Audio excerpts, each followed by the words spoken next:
Alors, on va encore aller plus loin dans le futur en partie conceptuel avec Eric Vibert. Eric, n'oublie pas, il faut de la sobriété là aujourd'hui, car on est un petit peu en retard.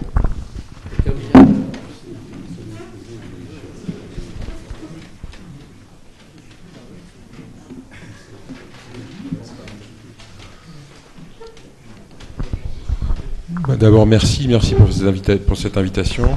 Monsieur le Président, Mesdames, Messieurs. Non, mais ça va être très vite. Donc, je vais vous parler très brièvement d'un modèle, en fait, qui permet de comprendre d'où vient l'insuffisance hépatique. Donc, l'insuffisance hépatique post-hépatectomie est la première cause de mortalité après hépatectomie. On connaît maintenant les deux définitions principales. Clairement, cette situation dépend du volume de foie restant.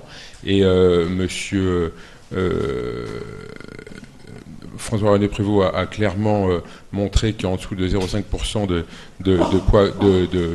volume de foie restant, on avait un risque d'insuffisance hépatique. En fait, la fonction hépatique est surtout dépendante de la surface d'échange entre les hépatocytes et les sinusoïdes, plus que la quantité totale d'hépatocytes.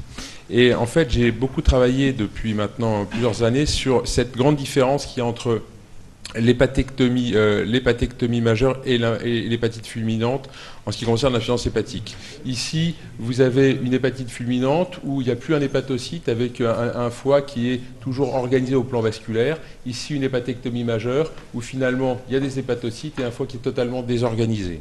Et en fait, cette désorganisation macroscopique, elle est au départ le fait d'un sacrifice inapproprié des veines hépatiques qui est responsable d'inversion de flux au niveau du foie et qui est une première cause d'explication à l'insuffisance hépatique. On a un foie qui est présent mais non fonctionnel sur le plan hémodynamique. Et il y a une deuxième raison à cette insuffisance hépatique, c'est une désorganisation qui est microscopique, qui est physiologique, qui est le fait de cet asynchronisme entre la prolifération hépatocytaire et la prolifération endothéliale. On sait maintenant, par plusieurs papiers, mais celui-là est le premier qui l'a démontré, qu'après une hépatectomie, il y a d'abord un pic de prolifération hépatocytaire et seulement 3 jours plus tard, un pic de prolifération endothéliale. Donc on passe par une période où il y a beaucoup d'hépatocytes et pas beaucoup d'endothélium vasculaire. Et finalement, après une hépatectomie majeure, cette période cruciale entre J0 et J4 est le fait d'une multiplication hépatocytaire importante avec des hépatocytes qui, comme ils se multiplient, n'ont pas leur fonction d'hépatocyte parce qu'ils sont en mitose. Et ici, probablement, un moment où on n'a pas beaucoup d'endothélium vasculaire pour prendre en charge ces hépatocytes. On a donc un œdème hépatique, un foie qui est plus résistant qu'il n'était au moment où on a fait l'hépatectomie. Et si on arrive à passer cette période des 4 jours, et bien ensuite les choses rentrent dans l'ordre parce que les hépatocytes se multiplient. Alors ce problème de résistance du foie, on l'a montré dans un papier récent, où on a montré que la pression portale au terme d'une hépatectomie, lorsqu'on la mesure directement par la veine porte, en ponction de la veine porte, était directement en rapport avec le risque d'insuffisance hépatique, que ça soit le risque d'insuffisance hépatique défini par le 50-50 ou même la mortalité post-opératoire. Et globalement, si on a une pression portale autour de 20 mm de mercure au terme d'une hépatectomie majeure, on est dans une situation qui est tout à fait dangereuse avec un risque très important d'insuffisance hépatique. Donc on est vraiment dans la situation d'un barotraumatisme post-hépatectomie où tout se passe comme si le petit foie restant était abîmé par cette hyperpression portale qui s'associe à une baisse du débit portal parce que le foie devient résistif parce que la pression monte. Et de ce fait, on a développé au laboratoire un anneau qui permettait de moduler cette pression portale et l'objectif est de protéger le foie pendant les jours qui suivent l'hépatectomie, pendant les 3 premiers jours qui suivent l'hépatectomie. Alors cet anneau, il a été développé avec un industriel que j'ai réussi à convaincre. Et alors malheureusement, ça ne marche pas, j'ai l'impression, là. Ça marchait ? Ah, pardon. Cet anneau a été développé... il se charge, mais... il ne part pas. Bon, cet anneau, la particularité de cet anneau est qu'il peut s'ouvrir en surgonflant l'anneau. Il permet donc comme ça d'être retiré très rapidement après une hépatectomie. Donc, on a fait une expérience chez le porc qui va être présentée en session plénière à l'ILTS à Londres en juin prochain. Et donc, le principe était donc de faire une hépatectomie majeure chez un porc et de conserver une pression portale qui était identique avant l'hépatectomie, avec évidemment une augmentation de la pression portale au niveau mésentérique. Mais finalement, c'était la même chose que lorsqu'il y avait une hépatectomie. Le le foie ne voyait jamais d'hyperpression. On a fait ça donc chez 18 ports au total, 17 ports, 9 avec anneaux, 8 sans anneaux, et on a montré qu'on était capable de retirer au 3e jour post-opératoire 7 anneaux par voie percutanée en surgonflant l'anneau, et que l'objectif qui était de conserver un gradient porte-cave bas après l'hépatectomie était acquis dans le groupe qui avait un anneau portal, et qu'on était avec, en termes de survie, une différence qui était non significative, mais il y avait moins de morts dans le groupe qui avait un anneau. Mais le plus important, c'était celui-là, c'était que après l'hépatectomie qui était protégée par un anneau, montrait une amélioration de la fonction hépatique sous la forme d'un taux de bilirubine qui était plus bas au 3e jour, au 5e jour, avec une histologie hépatique qui ne montrait un foie qui n'avait absolument pas souffert dans le groupe qui avait un anneau par rapport à celui qui avait un anneau. Alors maintenant, le problème, c'était comment optimiser cette modulation portale. Parce qu'on a compris qu'il fallait protéger le petit foie restant du barotraumatisme dû à cet hyper-débit portal qui finalement entraîne un hypodébit parce que la pression monte. Mais combien de temps il faut laisser d'anneaux et quel est le degré de sténose ?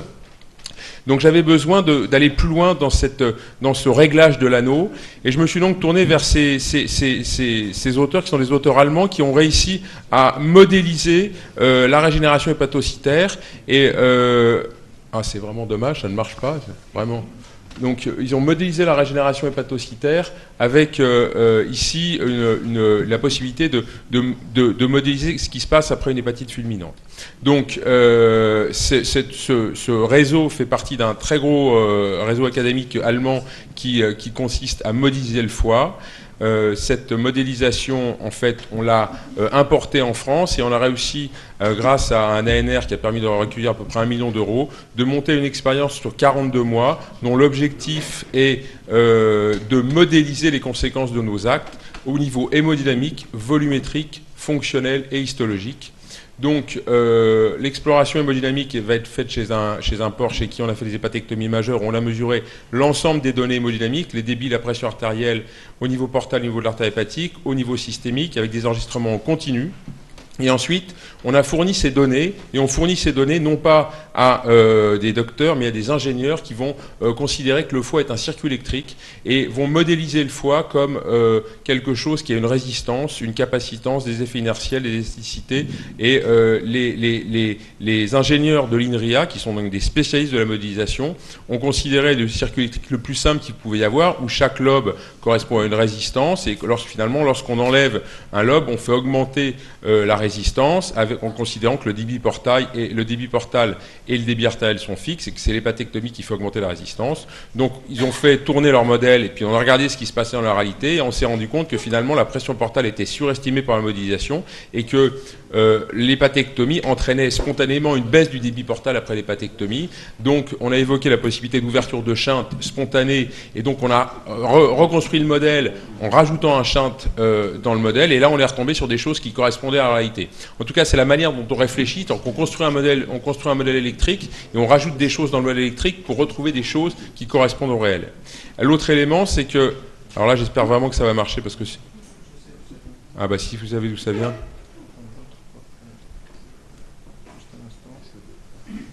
Parce que là, c'est le clou du spectacle. Alors c'est dommage si ça marche pas. Le feu d'artifice. New folder. Si. Ben, essayez là-dessus. Essayez là-dessus, voilà.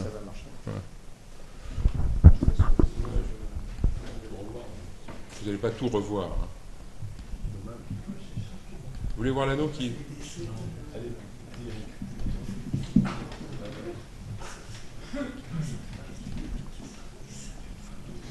Allez, on ne peut pas. C'est dommage.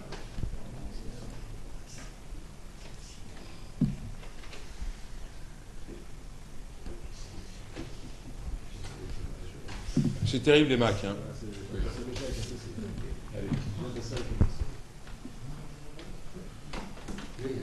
Donc, c'est malheureux. J'espère que ça va marcher.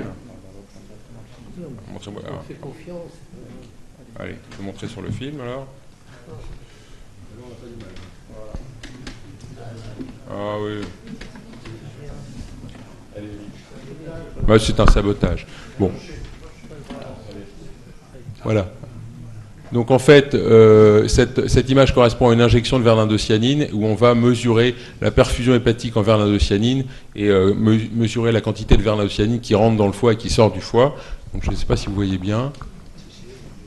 Vous allez voir que le foie devient fluorescent. Le foie qui devient fluorescent, en fait, c'est du verre d'indocyanine qui est éclairé avec une caméra à verre d'indocyanine. Et l'idée, c'est de mesurer la fonction hépatique en mesurant cette perfusion hépatique. Donc je vais reprendre maintenant. Ouais. Et ouais, je vais. Non, mais remettez la. C'est là. Voilà. Et donc l'idée, c'est de mesurer la perfusion hépatique ici par la montée en fluorescence et de mesurer la fonction par la diminution de la fluorescence. L'autre élément, c'est qu'évidemment, chez ces animaux, on va faire des reconstructions volumétriques à J0, J3 et J7 de manière à pouvoir analyser la déformation du foie dans les 7 premiers jours post-op du fait de la régénération. Et ce qui est extraordinairement intéressant, c'est cette équipe allemande qui est capable de reconstruire en 3D l'histologie du foie de manière à avoir non pas une histologie classique, mais une histologie tridimensionnelle où on a... mais là encore, malheureusement, je ne pourrais pas vous montrer le film, sauf si... Allez, montrez-le parce que ça, c'est encore plus joli. C'est celui qui est tout en haut. Voilà. Voilà, ici. Il est trop grand maintenant. Attendez, ici, là. Voilà, ça c'est une... Basculez-le. C'est très difficile, hein. Voilà. Une reconstruction tridimensionnelle du foie où on a la possibilité comme ça d'analyser l'organisation du foie, non pas classiquement comme on le fait en 2 dimensions sur les coupes histologiques, mais en 3D. Et on voit comme ça le réseau biliaire, le réseau vasculaire et les hépatocytes, ce qui fait qu'on est capable d'évaluer... Remettez la présentation, s'il vous plaît. On est capable comme ça d'évaluer les rapports qu'il y a entre le microscopique et le macroscopique. Donc au total, la timeline du projet, c'est de faire ces hépatectomies de 75 et 85% entre 2014 et 2015, de manière à enregistrer toutes les données. Ensuite, les informaticiens vont travailler sur cette modélisation de manière à fabriquer un modèle de foie au niveau hémodynamique fonctionnel, macroscopique et microscopique, sur lequel on va faire des hypothèses concernant l'efficacité de l'anneau. On va revenir avec les bonnes hypothèses sur l'animal. Et finalement, ce qui est intéressant, c'est que concomitamment, on va commencer une étude de phase 1-2 chez l'homme, où on va tester cet anneau chez des patients pour lequel on va mettre l'anneau au cours d'une hépatectomie. On va le retirer en préopératoire chez 4 malades pour voir si cet anneau ne fait pas de mal. Et dans ce qu'on a obtenu chez le porc pour l'instant, c'est qu'il a toujours été possible de retirer cet anneau. Donc on est vraiment dans l'avenir du futur. Je suis désolé pour cette présentation qui n'a pas très bien marché, mais en tout cas j'espère que vous avez compris le principe, c'est la modélisation du foie avec des mathématiciens. Je vous remercie.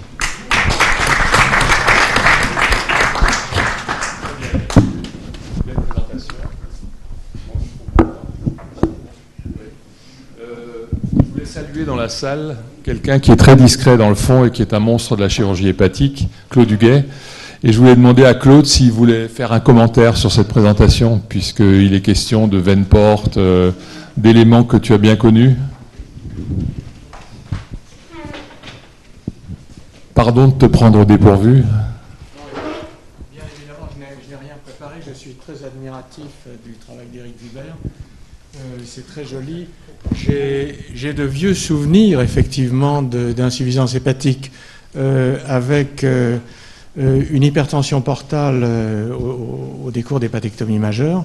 Je suis heureux de voir que ce travail expérimental en collaboration avec des scientifiques de haut niveau peut aboutir en pratique à des progrès substantiels. Et je crois très fort à l'avenir clinique de ce type de recherche et simplement je tiens à vous féliciter. Bravo. Merci beaucoup.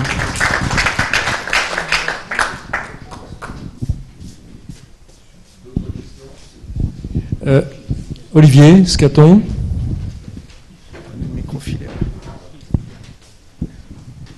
Moi j'ai 2 questions. Déjà, à chaque fois je suis époustouflé à chaque fois que tu montres ça. La première, c'est une remarque.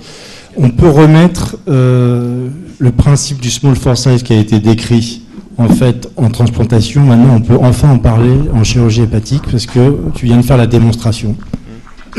Ma question, c'est est-ce que tu penses que l'embolisation portale est juste une préparation du lit vasculaire? Et ce n'est pas vraiment de la régénération, mais c'est juste une préparation du lit vasculaire. Et après, une question purement technique pour l'ablation de l'anneau. Ce qu'on connaît très bien en chirurgie, c'est la fibrose. Est-ce que tu penses qu'une fois qu'on a eu un peu de fibrose dans le pédicule, tu vas pouvoir l'ouvrir aussi facilement et le retirer? Alors, ta première question, clairement, l'embolisation portale permet de réorganiser le foie avant de faire l'hépatectomie en réalité, c'est-à-dire c'est une hépatectomie préparation vasculaire, c'est avant tout en effet de la régénération endothéliale puisqu'elle a déjà eu lieu. Donc voilà, c'est la réponse, c'est ça. Maintenant, moi, mon objectif, c'est d'éviter l'embolisation portale grâce à ce type d'anneau, puisqu'on connaît les effets oncologiques délétères de l'embolisation portale. Donc ce qu'il y a derrière ça, c'est de pouvoir faire des hépatectomies majeures en modulant la pression portale pour éviter de passer par l'embolisation portale. C'est ça l'objectif. En plus de tous les intérêts que ça pourrait avoir en transplantation hépatique et en chirurgie hépatique majeure. Voilà, et pour répondre à ta deuxième question, chez les porcs, on ne l'a jamais fait chez l'homme encore, hein, et on va le faire dans cette étude de phase 1, j'espère. Chez les porcs, il n'a jamais été difficile de retirer l'anneau. On l'a fait sur 4 cochons. On ne l'a pas fait sur tous les cochons parce qu'initialement on avait un peu peur, mais finalement on l'a gonflé, ça retiré. Donc il n'y a pas de fibre maintenant chez les porcs. Chez l'homme, j'ai jamais essayé. Le silicone qui est utilisé, c'est des silicones extrêmement purs qui sont les mêmes que ceux qui sont utilisés pour les anneaux gastriques. C'est les silicones les plus purs qu'il y ait qui sont responsables normalement de minimum de réaction inflammatoire. La veine porte est en arrière du pédicule. Ouais. À partir du moment où il va y avoir un peu de fibrose, c'est pas l'ouverture en soi qui. Ouais, mais c'est pour ça qu'il. Ouais, absolument. Une question. Faut voir.